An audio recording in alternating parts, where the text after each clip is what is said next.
രാജീവ് ചന്ദ്രശേഖർ സംസ്ഥാന അധ്യക്ഷനായ ശേഷം പലതരത്തിലുള്ള മാറ്റങ്ങളൊക്കെ വരുത്താൻ അദ്ദേഹം ശ്രമിക്കുന്നുണ്ട് എന്നാണ് മനസ്സിലാക്കുന്നത്. ഇപ്പോൾ വിവാദമായിട്ടുള്ളത് ഇക്കഴിഞ്ഞ ദിവസം തൃശ്ശൂരിൽ നടന്ന ഭാരവാഹികളുടെ യോഗം. ആ യോഗത്തിൽ മുൻ പ്രസിഡന്റായിട്ടുള്ള കെ സുരേന്ദ്രൻ, പിന്നെ വി മുരളീധരൻ, ഇവരെ ഒന്നും വിളിച്ചിട്ടില്ല. അതിനെ തുടർന്ന് ഇവർ രണ്ടുപേരും കേന്ദ്ര നേതൃത്വത്തിന് പരാതി നൽകി എന്നൊക്കെ പറയുന്നുണ്ട്. എന്താണ് ശരിക്കും അവിടെ സംഭവിച്ചിട്ടുള്ള ഒരു കാര്യം?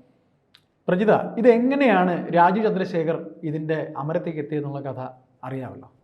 ഇവിടുത്തെ കൂട്ട അടി BJP എന്ന് പറയുന്ന പാർട്ടിയെ സംബന്ധിച്ച് അവർക്ക് ഇപ്പോൾ ഒരു സുരേഷ് ഗോപി എന്ന ഒരു MP കിട്ടുന്നു. ഇവിടെ നേതൃത്വത്തിന് എന്തെങ്കിലും ഒരു യോജിപ്പ് നമുക്ക് കാണാൻ കഴിഞ്ഞിട്ടുണ്ട്. മറ്റേത് രാഷ്ട്രീയ പാർട്ടിയേക്കാളും ഏറ്റവും കൂടുതൽ തൊഴുത്തുകുത്ത് അനുഭവിക്കുന്ന ഒരു പാർട്ടിയാണ് BJP എന്ന് പറയുന്നത്. എന്തുകൊണ്ടാണ്? ഇവരെ സംബന്ധിച്ച് ഇവർക്ക് നേതൃത്വത്തിൽ ഒരു എന്താ പറയുക, ഒരു അല്പമെങ്കിലും ഗഡ്സുള്ള, നിയന്ത്രിച്ച് നിർത്താൻ കഴിവുള്ളവർ ആരും തന്നെയില്ല. കാലാകാലങ്ങളിലായി, ഇപ്പോൾ എൻ്റെ ഓർമ്മ ശരിയാണെങ്കിൽ എൻ്റെ കുട്ടി പ്രായം മുതൽ നമ്മൾ കളിയാക്കുമായിരുന്നു BJPക്ക് ഒരു റബ്ബർ സ്റ്റാമ്പ് കാൻഡിഡേറ്റ് എന്നതിൽ നിന്ന് ഇപ്പോഴാണ് ഒരു കാൻഡിഡേറ്റിനെ നിർത്തിയാലും കുറച്ച് വോട്ട് കിട്ടുന്നത്. ഈ അവസരത്തിലെങ്കിലും ഇവരുടെ തമ്മിൽ ഈ എന്താ പറയുക, തൊഴുത്തുകുത്ത്, അതിന് തനി നാടൻ ഭാഷയിൽ പട്ടികൾ കടികൂടുന്നൊക്കെ പറയുന്ന പോലെ നമ്മൾ അങ്ങനെ നമുക്ക് പറയാൻ കഴിയുള്ളൂ. ഇപ്പോൾ രാജീവ് ചന്ദ്രശേഖരനെ അദ്ദേഹത്തിന് ഇപ്പോൾ ഒരു കോർപ്പറേറ്റ്, അദ്ദേഹം ഒരു വലിയ ബിസിനസ് മാഗ്നറ്റാണ്, അദ്ദേഹം ഒരു വലിയൊരു മനുഷ്യനാണ്. അപ്പോൾ അങ്ങനെ ഒരാളിനെ BJPയുടെ കേന്ദ്ര നേതൃത്വം എന്തിനാണ് കേരളത്തിൽ കൊണ്ടുവന്ന് വെച്ചത്? അവർക്ക് അതിൻ്റെ കോർപ്പറേറ്റ് എന്നൊക്കെ പറയുമ്പോൾ അദ്ദേഹത്തിന് ഈ PPT പ്രസൻറ്റേഷനൊക്കെ ചെയ്യുന്ന ഒരാളാണ്. നമ്മൾ ഈ ടാബിലൊക്കെ നമ്മൾ വലിയ വലിയ മീറ്റിങ്ങുകൾ, അദ്ദേഹത്തിൻ്റെ കമ്പനികളുടെ തന്നെ മീറ്റിംഗ് നിരവധി ഉണ്ടാകും. അദ്ദേഹം പങ്കെടുക്കുന്ന കമ്പനി മീറ്റിങ്ങുകൾ കണ്ടാൽ ചിലപ്പോൾ ഇവിടുത്തെ BJPക്കാർ ഞെട്ടിപ്പോകാൻ സാധ്യതയുണ്ട്. കാര്യം അത്രയ്ക്ക് വലിയൊരു കോർപ്പറേറ്റ് കമ്പനിയുടെയൊക്കെ ഉടമയാണ് അദ്ദേഹം. അപ്പോൾ അങ്ങനെ അദ്ദേഹത്തിന് വെക്കുമ്പോൾ BJPയുടെ കേന്ദ്ര നേതൃത്വത്തിന് ഈ കാണുന്ന കടിപിടിക്കുന്ന നേരമില്ല. ഇപ്പോൾ അദ്ദേഹം വന്ന ശേഷം എന്ത് മാറ്റം ഉണ്ടായെന്ന് വെച്ചാൽ, എൻ്റെ കേട്ടറിവ് രാജീവ് ചന്ദ്രശേഖർ ആദ്യം വന്നപ്പോൾ തന്നെ നമുക്ക് ഓർമ്മയുണ്ട് ആരായിരിക്കും BJPയുടെ പ്രസിഡന്റ് എന്നുള്ള ഭയങ്കര സസ്പെൻസ് നമുക്കിവിടെ ഉണ്ടായിരുന്നു. ആരെങ്കിലും കരുതിയോ രാജീവ് ചന്ദ്രശേഖരനെ കൊണ്ടുവരുമെന്ന്? BJPക്ക് അവരുടെ കേന്ദ്ര നേതൃത്വത്തിൽ അമിത്ഷാ അടങ്ങുന്ന, രാജ്നാഥ് സിംഗ് അടങ്ങുന്ന, നരേന്ദ്രമോദി അടങ്ങുന്ന, എന്തിനു പറയുന്ന UPയുടെ ഇപ്പോഴത്തെ മുഖ്യമന്ത്രി യോഗി ആദിത്യനാഥ് ഉൾപ്പെടെ അവരുടെ ഹൈലി പ്രൊഫഷണൽ അപ്രോച്ചാണ്. ഈ പ്രൊഫഷണൽ അപ്രോച്ചിനിടയ്ക്ക് എന്നെ എടുത്തില്ല, എന്നെ കണ്ടില്ല, എന്നെ ചവിട്ടിയില്ല, എന്നെ തൊട്ടില്ല, ഇതൊന്നും അവർക്ക് നോക്കാൻ നേരമില്ല. അവർ അദ്ദേഹത്തിന് ഇവിടെ കൊണ്ടുവന്നു. ആ ചാവല്യങ്ങൾക്കൊന്നും അവർക്ക് നേരമില്ല. അവരിവിടെ കൊണ്ടുവന്നപ്പോൾ തന്നെ എൻ്റെ കേട്ടറിവിൽ ഞാൻ അറിഞ്ഞത്, ഈ പറയുന്ന രാജീവ് ചന്ദ്രശേഖർ ചെയ്തത് ഓരോ മണ്ഡലത്തിൽ ചെന്ന് അവിടെയുള്ള ഏറ്റവും ലോ ക്ലാസ് ആൾക്കാരെയാണ് കണ്ടത്, പാർട്ടിയുടെ ഏറ്റവും താഴെക്കടിയിലുള്ള ആൾക്കാരാണ് കണ്ടത്. അവരുടെ അടുത്താണ്, അവരെ ചേർത്ത് നിർത്തി അവരോടാണ് കാര്യങ്ങൾ ചോദിച്ചത്. ഇവിടെ ഏറ്റവും അഭിമതനായ ആളാര്, ഇവിടെ ഏറ്റവും കൂടുതൽ ആൾക്കാർക്ക് ഇഷ്ടപ്പെട്ട നേതാവ് ആര്, പ്രാദേശിക തലത്തിൽ.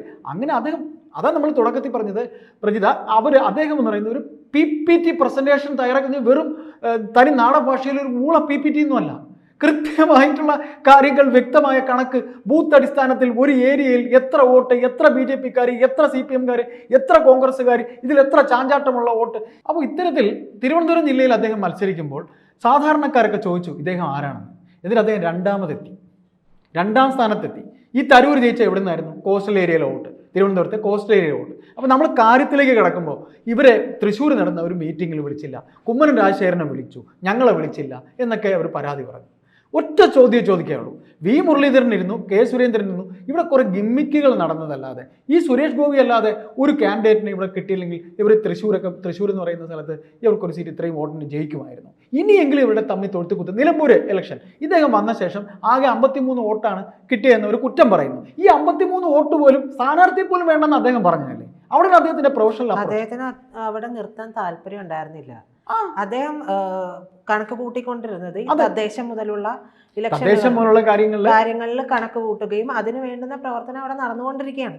ആ നടന്നുകൊണ്ടിരിക്കുന്നതിനിടെ മുറവിളി കൂട്ടിയത് കൊണ്ടാണ് എന്നോ അടങ്ങട്ടെ ഭണ്ഡാരം എന്നുള്ള രീതിയിൽ അദ്ദേഹം അവിടെ ഒരു കാൻഡിഡേറ്റിനെ നിർത്തുന്നത്. സത്യത്തിൽ ഒരു ഇലക്ഷനാണ്. അവിടെ ഇപ്പോ ഒരാളെ വെക്കുക എന്നുള്ളതിനേക്കാൾ നല്ലത് അദ്ദേഹത്തിന്റെ പ്ലാൻ പോലെ തന്നെ തദ്ദേശം മുതലുള്ള വർക്കിന് വേണ്ടിയിട്ട് എല്ലാവരും ഗ്രൗണ്ട് വർക്ക് ലെവൽ, ഈ ഗ്രാസ് റൂട്ട് ലെവലിലുള്ള വർക്ക് എന്ന് പറയുന്നത്, ആ ഒരു വർക്ക് എന്ന് പറയുന്ന BJP RS അത്രയും കൃത്യമായിട്ട് ചെയ്തുകൊണ്ടിരിക്കുന്നത്. അതുകൊണ്ടാണ് അവിടെ നിന്നാണ് കുടുംബാസൂത്രണ പാർട്ടി എന്ന് പറഞ്ഞിടത്തുനിന്നാണ് രാജ്യം ഭരിക്കുന്ന ഒരു പാർട്ടിയിലേക്ക് എത്തിയത്.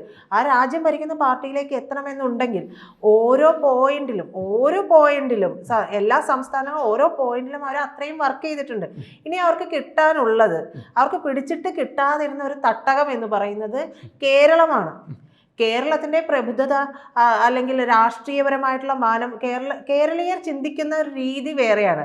അത് അവിടെ നിന്ന് ഇങ്ങോട്ടേക്ക് വരുമ്പോൾ അവർക്ക് ഡൈവേർട്ട് ചെയ്ത് ഇതിലേക്ക് കൊണ്ടുവരാനായിട്ട് കഴിഞ്ഞിരുന്നില്ല. ആ ഒരു മാറ്റത്തിന് വേണ്ടിയിട്ടാണ് ഇവിടെ തമ്മിലടി മാത്രമാണ് നടക്കുന്നത്. ചേട്ടൻ പറഞ്ഞതുപോലെ തമ്മിലടി അല്ലാണ്ട് ഈ കഴിഞ്ഞ എന്നേ ഒരു സീറ്റ് പിടിക്കാമായിരുന്നു. ശബരിമല പ്രക്ഷോഭ കാലത്തെ സീറ്റ് പിടിക്കാമായിരുന്ന കാര്യമായിരുന്നു. അതെല്ലാം കളഞ്ഞു കുളിച്ച് ഇവിടെ തമ്മിലടിയായി. തമ്മിലടി മാറ്റിയിട്ട് ചേട്ടൻ പറഞ്ഞ പോലെ പെട്ടെന്ന് ഒരാളെ അപ്രതീക്ഷിതം എന്നൊന്നും പറയാൻ പറ്റില്ല, ഇവിടെയുള്ളവർ കണക്ക് കൂട്ടിയിരുന്ന 2-3 കാൻഡിഡേറ്റ്, ആ കാൻഡിഡേറ്റ്സിന് അപ്പുറം മറികടന്നുകൊണ്ട് ഇദ്ദേഹത്തെ ഇവിടെ വെക്കണമെന്നുണ്ടെങ്കിൽ അദ്ദേഹത്തിന് 2ാം സ്ഥാനത്ത് തിരുവനന്തപുരത്ത് ആരെന്ന് ചോദിച്ചെടുത്ത് തിരുവനന്തപുരം 2ാം സ്ഥാനത്ത് എത്തിയ അദ്ദേഹത്തെ ഇവിടെ വെക്കണമെന്നുണ്ടെങ്കിൽ അദ്ദേഹത്തിന് പലതും ചെയ്യാൻ കഴിയുമെന്നുള്ള ഒരു ഉറപ്പുള്ളത് കൊണ്ടാണ്, കേന്ദ്ര നേതൃത്വത്തിനുണ്ട് ഉണ്ട്. ആ ഉറപ്പുള്ളത് കൊണ്ടാണ് അദ്ദേഹത്തെ ഇവിടെ കൊണ്ടുവന്ന് വയ്ക്കുന്നത്. അദ്ദേഹവും കേന്ദ്ര നേതൃത്വവുമായി അദ്ദേഹത്തിന്റെ സ്പീച്ചിൽ അദ്ദേഹം പറയുന്നുണ്ട്, കൃത്യമായി ചർച്ച നടത്തി പല കാര്യങ്ങളും തീരുമാനങ്ങളും അടക്കം എടുത്തതിന് ശേഷമാണ് അദ്ദേഹം ഈ ഒരു പദവിയിലേക്ക് വരുന്നത്. അപ്പൊ ഇനി അത് നടപ്പാക്കുക എന്നുള്ളത് മാത്രമാണ്. പിന്നെ ഇവിടെ കിടന്ന് ഈ കാളികൂളി എന്ന് പറഞ്ഞിട്ട് ഇവിടെ കിടന്ന് തമ്മിലടിച്ചു കഴിഞ്ഞാൽ അദ്ദേഹം ഇതിൽ കൂടി കേട്ട് ഇതിൽ കൂടി കഴിയും. കാരണം ചേട്ടൻ പറഞ്ഞതുപോലെ അദ്ദേഹം ഒരു ടെക്നോക്രാറ്റാ. അദ്ദേഹത്തിന്റെ ഒരു കമ്പനി, അദ്ദേഹത്തിന്റെ ബിസിനസ് സാമ്രാജ്യം ഇത്രയും വിപുലമായ രീതിയിലേക്ക് അദ്ദേഹത്തിന് കൊണ്ടുപോകാൻ കഴിയുന്നുണ്ടെങ്കിൽ എല്ലാവരെയും വരച്ച വരയിൽ നിർത്തേണ്ടത് എങ്ങനെയെന്നുള്ളത് അദ്ദേഹത്തിന് അറിയാം. അതുകൊണ്ടാണ് അദ്ദേഹത്തെ ഇവിടെ കൊണ്ട് നിർത്തിയത്. ഇപ്പൊ ഇവിടെ നിന്ന് പോയിട്ട് അവിടെ പരാതി പറഞ്ഞു എന്ന് പറയുന്നുണ്ടല്ലോ. ഈ പരാതി എന്ന് പറയുന്നത് മിക്കവാറും മിക്കവാറും അത് ചെവിക്കൊള്ളില്ല. അത് ചെവിക്കൊണ്ട് ഇനിയും കേന്ദ്രം അതിന് അനുസരിച്ച് പോവുകയാണെന്നുണ്ടെങ്കിൽ താഴേക്ക് പോവുക തന്നെ ചെയ്യും. അപ്പൊ അദ്ദേഹത്തെ വെറുതെ കൊണ്ടുവന്ന് വെച്ചതല്ല, പല കാര്യങ്ങളും ഉണ്ടല്ലോ. അപ്പൊ ഇവിടെയും പ്രവർത്തനം നടത്തണം. ഈ ചേട്ടൻ പറഞ്ഞ പോലെ ഈ 53 വോട്ട് ഒട്ടും പ്രതീക്ഷിക്കാതെ ഏറ്റവും അവസാനം ഒരു സ്ഥാനാർത്ഥിയെ നിർത്തുന്നു.